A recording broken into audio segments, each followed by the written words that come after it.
24 दिसंबर 1999 की शाम थी। मौसम काफी ठंडा था।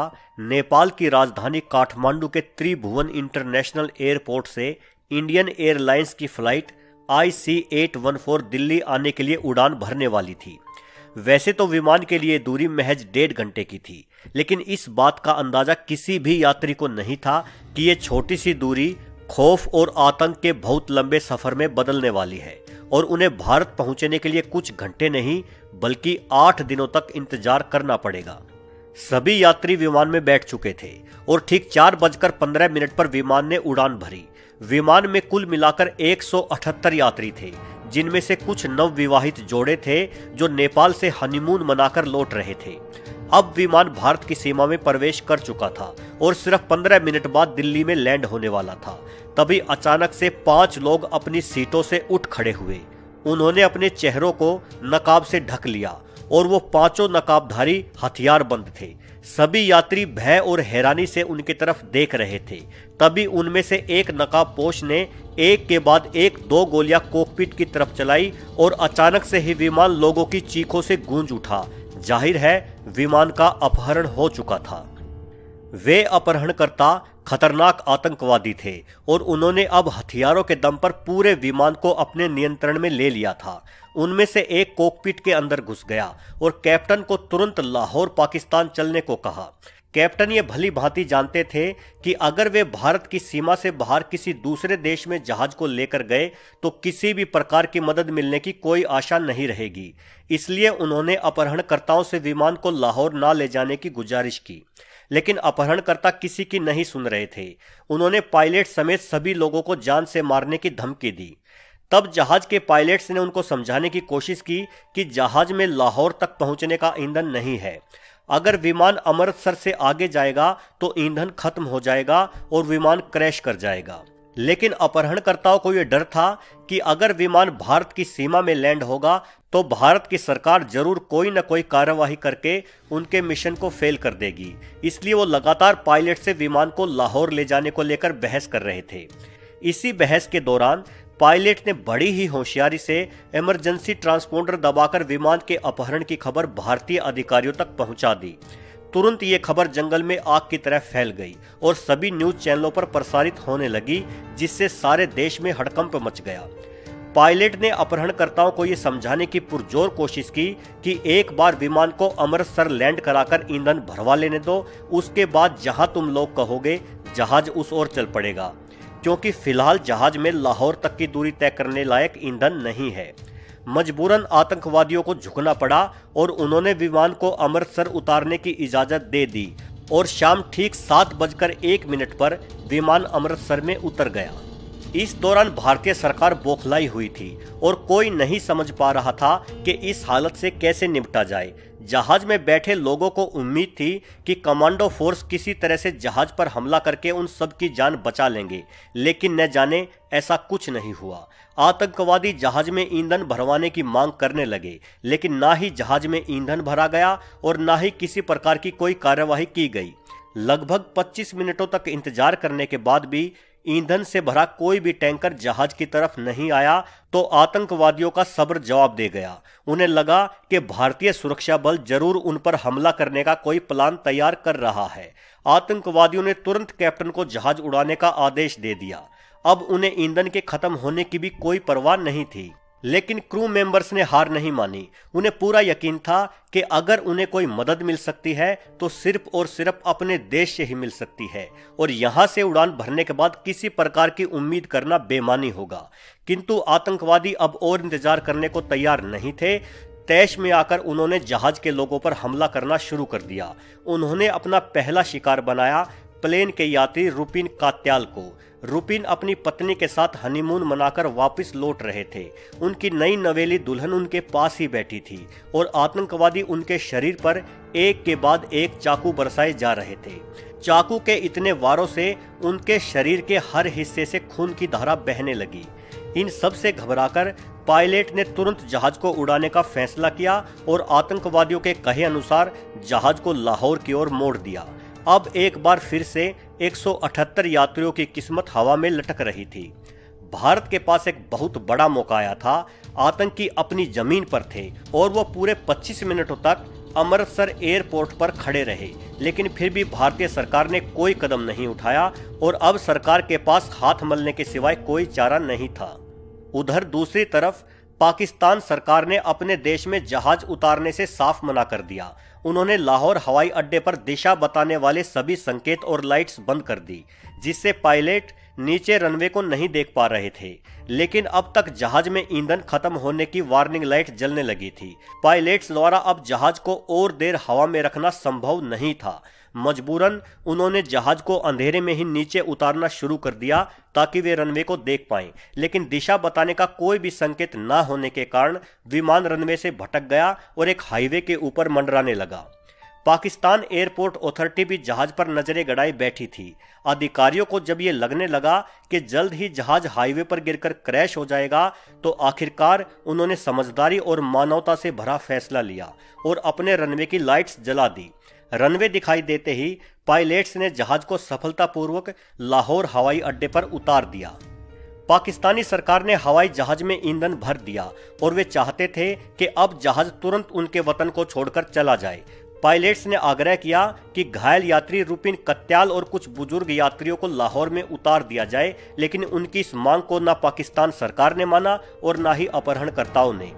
लाहौर में करीब 3 घंटे बिताने के बाद एक बार फिर से फ्लाइट IC-814 ने एक अनजान और डरावने सफर की ओर उड़ान भर ली।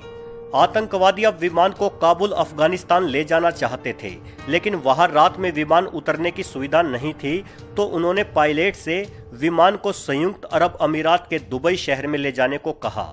इसी दौरान अत्यधिक खून बहने की वजह से 25 वर्षीय रुपिन कत्याल की मौत हो गई।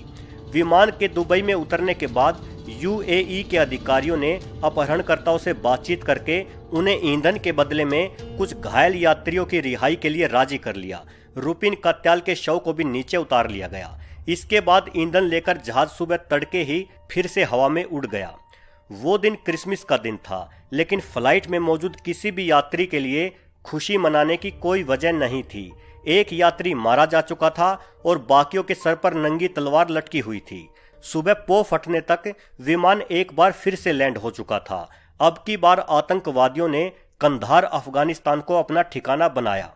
उन दिनों अफगानिस्तान में कट्टरपंथी इस्लामी गुट तालिबान की सरकार थी और ये खतरनाक आतंकवादी ओसामा बिन लादेन का गढ़ भी था। जाहिर है भारत सरकार के लिए उनसे किसी भी प्रकार की मदद की उम्मीद करना मूर्खता ही होती। बल्कि कहा तो यहाँ तक भी जाता है कि अपहरणकर्ताओं के पास अभी तक छोटे छोटे हथियार ही थे, लेकिन कंधार पहुंचते ही तालिबानियों ने उन्हें बड़ी राइफलें मुहैया करवा दी। अब तक ये भी साफ हो चुका था कि ये अपहरणकर्ता खतरनाक फियादीन गुट के सदस्य हैं और ये गुट बहुत ही लंबे समय से जम्मू कश्मीर में सक्रिय था। इधर भारत में सरकार पर इस संकट को न सुलझा पाने की वजह से दबाव बढ़ता ही जा रहा था। जगह जगह विरोध प्रदर्शन होने लगे थे। भारत सरकार ने एक टीम को कंधार में अपहरणकर्ताओं से बातचीत करने के लिए भेजा, तो अपहरणकर्ताओं की मांगे सामने आई। वे अपहृत यात्रियों के बदले में मौलाना मसूद अजहर की रिहाई चाहते थे, जो कश्मीर घाटी में हमले करने वाले उग्रवादी संगठन हरकत-ए-उल-मुजाहिदीन का सदस्य था। मौलाना को 1994 में गिरफ्तार किया गया था और उसे जम्मू कश्मीर के कोट भलवाल जेल में रखा गया था। ये जम्मू कश्मीर का वही हिस्सा है जिसे लेकर भारत और पाकिस्तान के बीच 3 लड़ाइयां हो चुकी हैं। मौलाना अजहर को छुड़वाने की पहले भी कई कोशिशें हो चुकी थी। मौलाना मसूद अजहर की रिहाई अपहरणकर्ताओं की इकलौती मांग नहीं थी, बल्कि इसके अलावा वो 35 और आतंकवादियों की रिहाई, आतंकवादी सजाद अली अफगानी का ताबूत और 20 करोड़ अमेरिकी डॉलर की फिरौती की मांग भी कर रहे थे। लेकिन यहाँ एक चौंका देने वाली बात हुई। जिन तालिबानियों ने उन अपहरणकर्ताओं को अपनी सरजमी पर शरण दी थी, वही तालिबानी सरकार अपहरणकर्ताओं की कुछ मांगों के विरोध में आ गई। उनका कहना था कि पैसों की और सजाद अली की लाश की मांग इस्लाम के खिलाफ है, इसलिए वो ये मांगे छोड़ दे। तालिबानियों ने अपहरणकर्ताओं पर महिलाओं और बच्चों को छोड़ने का दबाव भी बनाया और ऐसा न करने पर उन्हें तुरंत अफगानिस्तान छोड़ने का आदेश दे दिया। तब तक विमान का अपहरण हुए 6 दिन बीत चुके थे। अब तक सभी यात्रियों का धैर्य जवाब दे चुका था। हालात उनके बर्दाश्त करने की शक्ति के बाहर हो चुके थे। उन्हें लगने लगा था कि ऐसी जिंदगी से तो मौत भी अच्छी है, इसलिए या तो अपहरणकर्ता हमें मुक्त कर दें या फिर भले ही हमें जान से मार डालें। छठे दिन बीतने के बाद भी जब अपहरणकर्ताओं की मांगों को मानने के लिए भारत सरकार की ओर से कोई जवाब नहीं आया, तो अपहरणकर्ताओं ने सभी यात्रियों से कहा कि तुम्हारा देश तुम्हें नहीं बचाना चाहता और अब तुम सबको मरना पड़ेगा। ये सुनकर विमान में सन्नाटा छा गया। सभी यात्री मरने के लिए अपनी अपनी बारी का इंतजार करने लगे और वो सब आखिरी बार एक दूसरे के गले मिलकर रोने लगे। लेकिन तभी अपहरणकर्ताओं में से एक आदमी दोबारा विमान के अंदर आया और उसने कहा कि तुम सबके लिए खुशखबरी है, तुम सब जल्द ही रिहा कर दिए जाओगे, तुम सब अपने घर जा सकोगे क्योंकि भारत सरकार के साथ हमारा समझौता हो गया है। ये सुनकर सभी यात्रियों ने राहत की सांस ली, लेकिन आखिरकार समझौता किस कीमत पर हुआ था?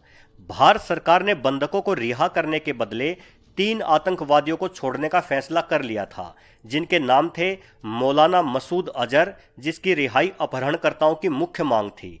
इसके अलावा उमर शेख और मुश्ताक अहमद को भी रिहा करने का फैसला भारत सरकार द्वारा मजबूरन लिया गया था।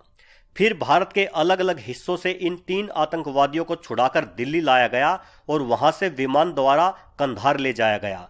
थोड़ी ही देर बाद अपहरणकर्ता अपने तीनों साथियों को लेकर अपहृत विमान को वहीं छोड़कर कंधार से चले गए। नए साल से एक दिन पहले और विमान अपहरण के 8 दिन बाद IC-814 के सभी यात्री और कर्मचारी रिहा हो चुके थे। अब उनका यह दर्दनाक सफर पूरा हो चुका था। भारत आने पर उनके परिवार समेत हजारों लोगों ने उनका स्वागत किया, लेकिन यात्रियों की रिहाई के बदले उन 3 आतंकवादियों को छोड़ना भारत को बहुत महंगा पड़ा। मौलाना मसूद अजहर ने छोड़े जाने के बाद पाकिस्तान जाकर एक नया उग्रवादी संगठन जैश-ए मोहम्मद बना लिया। इस संगठन द्वारा ही सन 2001 में भारतीय संसद भवन पर हमला किया गया, जिसमें 7 मासूम लोग मारे गए और 18 लोग घायल हो गए। उमर शेख उसी साल अमेरिका में हुए वर्ल्ड ट्रेड सेंटर हमले में टकराने वाले 2 में से एक हवाई जहाज का मुख्य षड्यंत्रकारी बताया जाता है। वहीं मुश्ताक अहमद पाकिस्तान के कब्जे वाले कश्मीर की राजधानी मुजफ्फराबाद में रहता है और वहां से लगातार नई आतंकवादी घटनाओं को अंजाम देता रहता है। बाद में यह भी जाहिर हो गया कि वो 5 अपहरणकर्ता पाकिस्तान के ही नागरिक थे, जो अब तक पाकिस्तान में आज़ादी की जिंदगी जी रहे हैं। भारत कई बार पाकिस्तान से उन अपहरणकर्ताओं को गिरफ्तार कर भारत के हवाले किए जाने की गुजारिश कर चुका है, लेकिन उन गुजारिशों पर कभी कोई सुनवाई नहीं हुई। IC-814 के अपहरण का हादसा उन सभी के लिए एक बेहद शान का मौका था। तो दोस्तों, उम्मीद करते हैं कि भविष्य में कभी भी किसी भी इंसान को ये दर्द ना झेलना पड़े जो IC-814 के 178 यात्रियों को झेलना पड़ा था। आपसे गुजारिश है कि अगर ये वीडियो पसंद आई हो तो दूसरी वीडियो देखने से पहले लाइक बटन जरूर दबा देना, और अगर आपने अभी तक इस चैनल को सब्सक्राइब नहीं किया है तो नीचे लाल बटन को दबाकर चैनल को सब्सक्राइब जरूर कर लेना, जिससे आपको आगे भी इतिहास और विज्ञान की जानकारी से भरे ऐसे ही और भी वीडियोस देखने को मिलते रहेंगे। धन्यवाद।